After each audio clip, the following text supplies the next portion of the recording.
Bonjour Stéphane Le Foll. Bonjour. Face à une double crise ce matin, celle de l'agriculture, mais aussi celle de la gauche, on va en parler. Mais tout d'abord, est-ce que vous avez digéré, Stéphane Le Foll, l'épisode de dimanche dernier? Alors je remonte la photo qui fait une double page dans Paris Match. On vous voit en train de faire la tête dans votre jardin, cueilli le soir par des agriculteurs en colère. Vous avez apprécié ou moyennement apprécié cet épisode? Je l'ai moyennement apprécié dans le sens où quand je suis sorti, parce qu'il y avait quelqu'un qui sonnait à ma barrière, je me suis retrouvé devant 30 agriculteurs. Très bien, ça s'est passé avec le souci d'un dialogue. C'était ce qui était souhaité. Ça aurait pu se passer différemment. C'est pas un peu bizarre en plein état d'urgence, comme ça, que les gens puissent s'approcher de chez vous aussi près? On vient c'est vous pas chercher, aussi près, hein, c'est chez moi. on vient vous chercher, sur le principe, on vient vous chercher chez vous. Oui, chez moi, signifiant ainsi que le ministre, quand il est chez lui un dimanche soir, avec d'ailleurs sa famille, sa femme qui est là, et qui est toute seule la semaine, on a le droit de le faire comme ça. Ce qui m'avait en particulièrement début, dès le départ, c'est qu'avait été accroché en plus un mannequin pendu à l'entrée de chez moi, et ça, je ne pouvais pas supporter de me laisser accuser d'être soi-disant un criminel. Parce que moi, ce que je fais, j'essaye de faire tout ce qui est en mes moyens pour essayer de trouver des solutions dans une crise qui, je le rappelle, dépasse largement ce qu'est la France, touche l'Europe, touche le monde.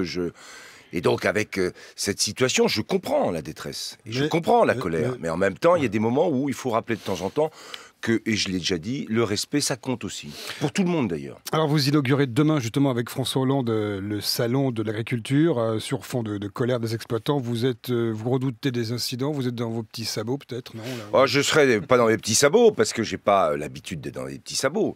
Je serai respectueux. J'ai toujours été. C'est ce que je disais tout à l'heure.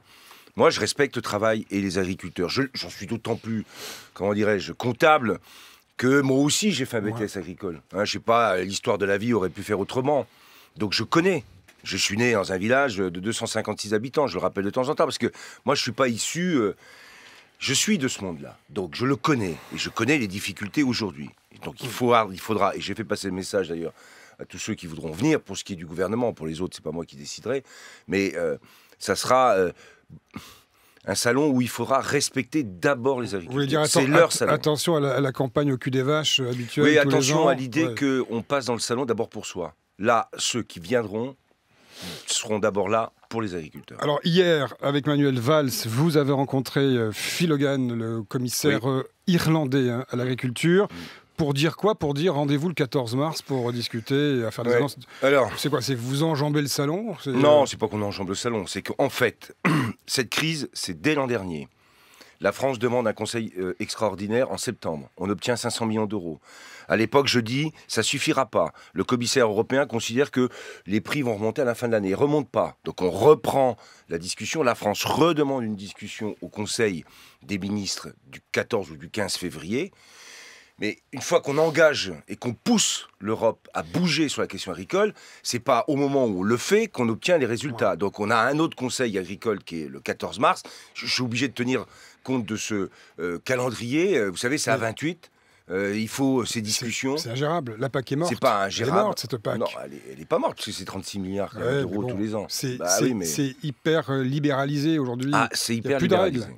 Il y a eu une libéralisation qui s'est faite, au fur et à mesure d'ailleurs, mais en particulier au moment du bilan de santé en 2008, qui a remis en cause et supprimé les quotas laitiers qui ont fini par être supprimés définitivement en 2015, qui avait aussi supprimé d'ailleurs les droits de plantation pour la vigne, qu'on a remis en place. Bon, donc on est face aujourd'hui, c'est vrai, à une Commission et une Europe qui a tout reposé et reporté sur le marché. Ouais, mais quand il y a un excédent d'offres sur le marché, alors là, c'est un peu la grande difficulté dans laquelle on est. Et donc on essaye, et avec le commissaire, de le pousser et de faire bouger sur des articles qu'on a parfaitement repérés, puisque je les avais négociés, pour faire en sorte qu'ils puissent prendre des décisions pour enfin mettre sur la table l'idée que l'Europe, par exemple sur le lait, ne peut pas continuer à augmenter sa production quand on n'a pas les débouchés en face. Est-ce qu'il n'y a pas un problème d'esprit aussi autour de cette PAC? Parce qu'on le voit, et la France en profite d'ailleurs, elle est parmi les plus grands exportateurs de blé au monde. Ouais. Elle en profite quand ce sont de grandes exploitations, et pourtant les éleveurs, eux, qui ont un petit terrain, c'est pas forcément eux qui en profitent de ces milliards dont vous parlez. Il faut faire attention à ce cliché qui consisterait à dire les petits seraient les premiers sacrifiés, parce qu'aujourd'hui dans la crise, je vous le dis au passage, c'est pas forcément les petits qui souffrent le plus. Hein, donc il faut bien avoir ça en tête. Et que dans ce fameux débat sur la compétitivité, on a fait des choix en baissant une partie des cotisations au niveau agricole et on est arrivé maintenant à la moyenne européenne. Donc on a mis en place des mesures pour aider l'agriculture dans ce domaine-là. Mais la compétitivité, ensuite, elle est aussi dans l'organisation de l'agriculture. C'est là qu'on a un problème aussi. Et c'est pas forcément les grands systèmes industriels qui sont le plus compétitifs. Mais il faut savoir s'organiser plus collectivement. C'est ce que j'ai porté et à l'échelle européenne et dans la loi d'avenir. Et en même temps, il faut aussi qu'on change l'organisation des filières. C'est insensé. J'étais avec le Premier ministre hier et Emmanuel Macron. Mais les filières laitières, entre la grande distribution et les industriels, vous savez jamais qui dit la vérité. Tout le monde se renvoie la balle. C'est le producteur qui paye à la fin. Et il n'y a pas d'interprofession. On ne discute pas. Alors on vient voir les ministres après, ou le Premier ministre, pour essayer de solutionner des problèmes qui devraient être discutés et mieux solutionnés dans des interprofessions. Stéphane Le Foll, et vous y ajoutez, pour clore ce chapitre agricole, les images qui ont choqué, hein, celle d'abattage du Rainbow, au Vigan, dans le Gard. Avec en plus Brigitte Bardot qui vous demande votre déchéance. Vous devez en avoir marre de temps en temps entre les gens dans votre jardin et Brigitte Bardot qui veut... Oui, je trouve qu'en plus, dans les degrés des insultes qu'on peut recevoir et auxquels il faut s'habituer, hein, il faut être solide. Là, je trouve que ça a été loin, sur un sujet en plus où il y a 260 ou 265, 63 abattoirs, 305 millions de tonnes de bêtes qui sont abattues. C'est énorme. On fait tout pour faire respecter ces règles du bien-être animal. Et quand j'ai vu les images, qu'est-ce qu'elles montrent, ces images? C'est que des salariés, malheureusement, ont perdu le sens de ce qui était le travail qu'ils devaient accomplir avec des gestes qui étaient insensés. C'est ça qui s'est passé. Le ministre, il est responsable, donc il enquête. Et il y aura des sanctions. Et l'État fera sanction, puisque le procureur a lui-même engagé. Mais après, venir... je ne sais pas dire ce qui a été dit et demander ma déchéance de nationalité, franchement. Je trouve que tout ça est assez méprisable. Bon, Stéphane Le Foll, et puis lié à la gauche, hein, va-t-elle survivre à la crise qu'elle traverse? En parlant d'abattoir. Martine Aubry, vous l'avez lu, vous l'avez entendu hier. Elle est assez vache, pardon pour le jeu de mots, avec vous, non? Avec le gouvernement? Oui, j'ai en particulier vu que hier soir, elle était à Lille et qu'elle avait un peu changé d'avis sur la question de la primaire, parce que mercredi, elle disait que si François Hollande était candidat, c'était pas la peine d'avoir une primaire, et j'ai cru comprendre que jeudi, c'était plus la même chose. Moi, je me dis la chose suivante, et ce que je vais faire passer comme message, c'est aussi le mien, c'est que le 13 novembre, il y a eu, je ne sais plus combien, 130 morts et 350 blessés. Le Premier ministre me disait hier qu'il avait été rencontrer des victimes, certaines victimes. Aux Invalides. Eux, ils ne sont pas oubliés.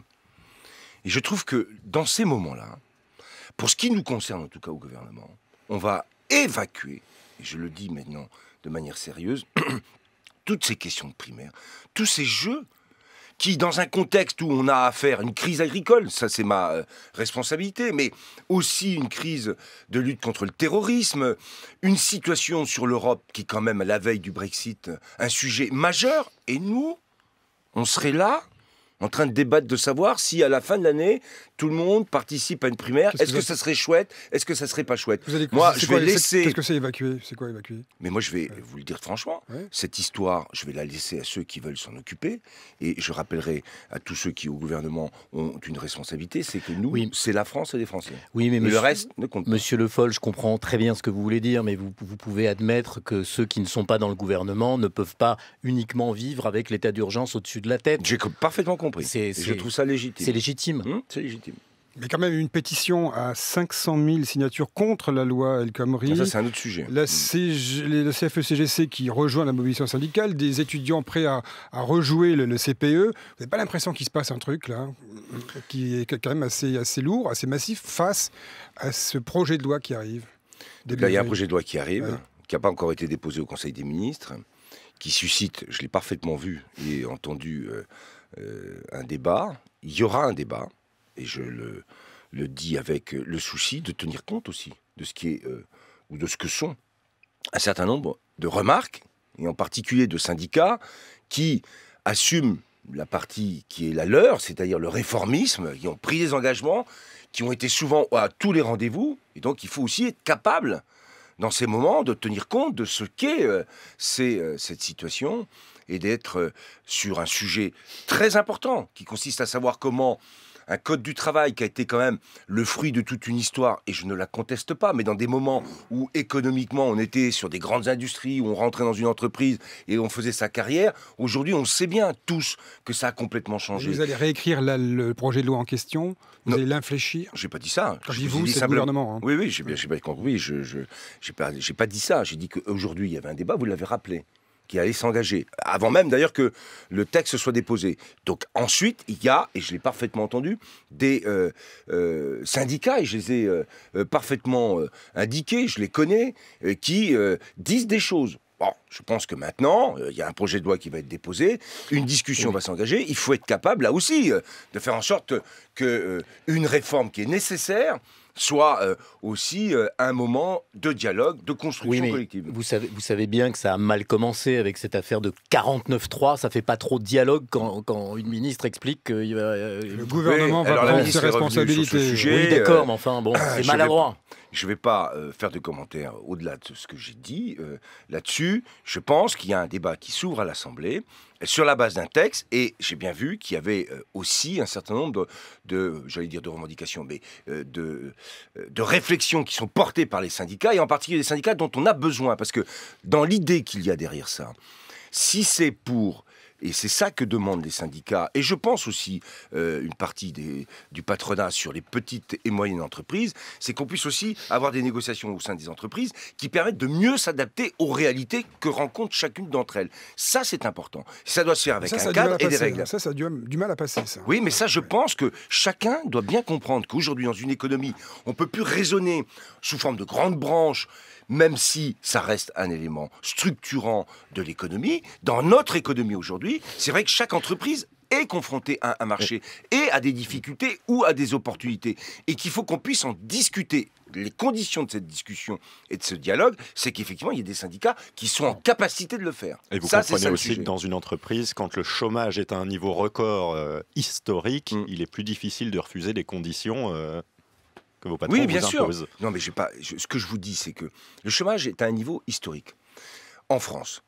Et encore, si on comparait par rapport à d'autres pays, nous on compte avec Pôle emploi tout un tas de gens qui sont soi-disant au chômage, qui dans d'autres pays ne le sont pas. Puisque vous avez par exemple en Grande-Bretagne, je le dis toujours pour ceux qui comparent, en Grande-Bretagne vous avez le travail, le contrat 0 heure. Hein. Donc vous êtes en général, nous on donne les chiffres de catégorie A. Voilà, de catégorie A. Il faut rester sur ces chiffres-là. Je termine juste sur ce point. Oui, mais quel est le problème? Comment on fait aussi pour que la création d'emplois soit plus facile? Parce qu'elle répond aussi à une question, c'est de permettre de faire entrer dans le travail des gens qui n'y sont pas. Il faut quand même qu'on y pense aussi.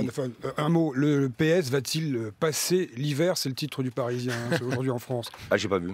Oui, c'est une question. Ça veut dire qu'est-ce qui va résister à la crise qu'il traverse là, c'est mode implosion. Ouais, je pense que le PS, vous savez, il a traversé des crises.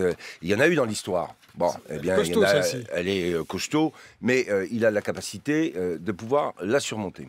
Il pourra mettre une doudoune sans manche. Voilà. Au choix. Merci Stéphane Le Foll d'avoir été l'invité de France Info. Merci.